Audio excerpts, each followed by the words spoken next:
lagi bersama kita belajar mengatur manajemen dengan tema kinerja dan budaya organisasi dengan saya Novi Dwi, saya Ika Dea Hajarida, saya Laura Indina, saya Rosman Fadila, saya Wadar Putra, dan selamat menyaksikan. Jangan lupa subscribe, like, dan komen. Konsep kinerja merujuk pada sejauh mana seseorang atau organisasi dapat mencapai tujuan dan sasaran yang telah ditetapkan. Kinerja dapat diukur melalui berbagai indikator seperti produktivitas, efisiensi, efektivitas, dan kualitas hasil kerja. Elemen-elemen penting dalam konsep kinerja adalah tujuan yang jelas. Tujuan yang jelas memastikan semua individu dan tim dalam organisasi memiliki arah yang sama. Kinerja organisasi dievaluasi berdasarkan pencapaian tujuan atau goals dan sasaran atau objektif yang spesifik, relevan, dan dapat diukur melalui SMART. Apa itu SMART? SMART adalah specific, measurable, achievable, relevant, dan time bound. Dan berikutnya adalah indikator kinerja. Ini mencakup metrik yang digunakan untuk mengevaluasi pencapaian indikator ini. Bisa bersifat kuantitatif. Kuantitatif adalah angka atau data konkret seperti jumlah penjualan, laba bersih, atau tingkat produktivitas. Dan berikutnya adalah bisa bersifat kualitatif. Kualitatif adalah aspek yang lebih sulit diukur dengan angka seperti kepuasan pelanggan, loyalitas karyawan, atau inovasi. Dan yang terakhir adalah proses dan strategi. Kinerja juga dipengaruhi oleh bagaimana proses kerja dijalankan dan strategi yang diambil untuk mencapai tujuan. Dan berikut adalah faktor-faktor kunci. Yaitu yang pertama adalah efisiensi proses. Efisiensi proses yang dimaksud adalah untuk mengurangi pemborosan waktu dan sumber daya. Yang kedua yaitu kreativitas strategi, yaitu mengembangkan metode yang inovatif untuk menghadapi tantangan dalam pasar. Dan yang terakhir adalah kesesuaian dengan tujuan. Strategi harus selaras dengan misi dan visi organisasi. Dan masuk ke bab selanjutnya yaitu pengetahuan manajemen. Pengetahuan manajemen adalah bidang multidisiplin yang mencakup teori konsep dan keterampilan yang bertujuan untuk membantu individu dan organisasi dalam mengelola berbagai aspek operasional secara efektif. Berikut adalah elemen-elemen utama yang termasuk dalam cakupan pengetahuan manajemen. Yang pertama adalah teori manajemen, yang kedua yaitu adalah konsep kunci dalam manajemen, yang ketiga keterampilan manajemen, yang keempat bidang aplikasi pengetahuan manajemen, yang kelima fokus pada efisiensi dan efektivitas.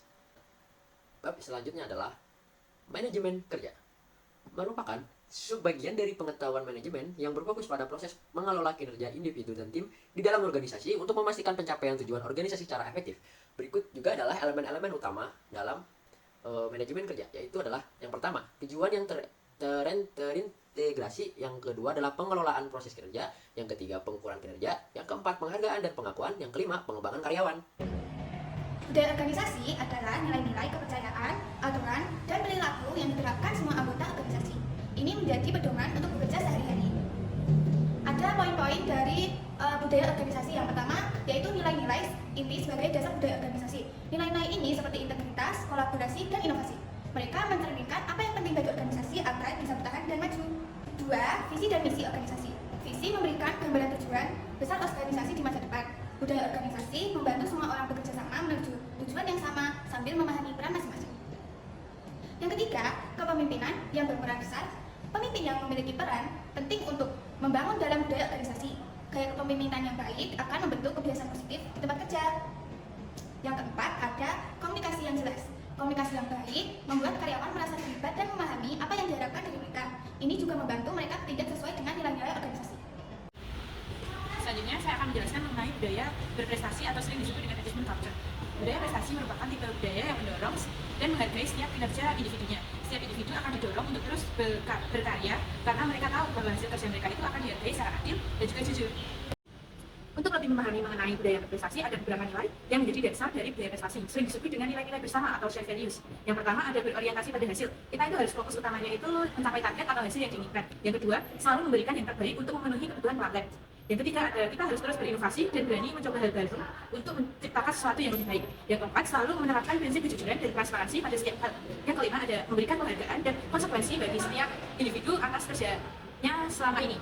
Yang keenam, ada responsif terhadap perubahan di lingkungan pekerjaan. Yang terakhir, ada selalu bertanggung jawab atas pekerjaan dan keputusan yang telah dicapai. Nah, selanjutnya kita masuk ke kebutuhan budaya organisasi terhadap pekerja. Sebelum itu kita harus tahu dulu apa itu budaya organisasi.